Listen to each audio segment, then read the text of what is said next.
大家好，今日介紹嘅係一嚿金屬嚟嘅，天然金屬啦，係啦。好，呢嚿咁閃靈靈嘅係咩嚟咧？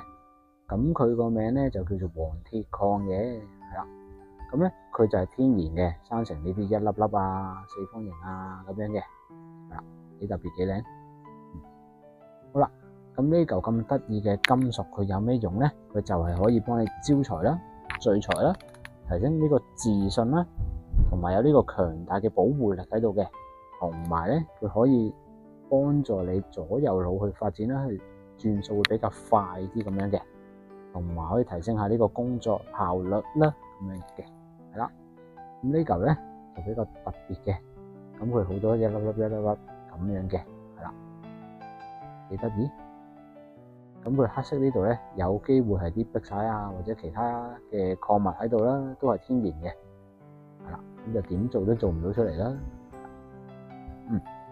咁呢嚿咧出產地咧會有秘魯啦，或者呢個西班牙嘅。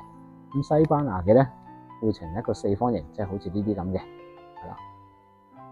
咁而秘魯嘅可能會更加不規則少少嘅，係啦。有機會我哋下次再介紹埋啦。咁好啦，咁如果中意呢條片嘅，我哋 like 同 share 啦。咁如果想跟得貼啲嘅，可以 subscribe 埋我哋 YouTube channel 嘅。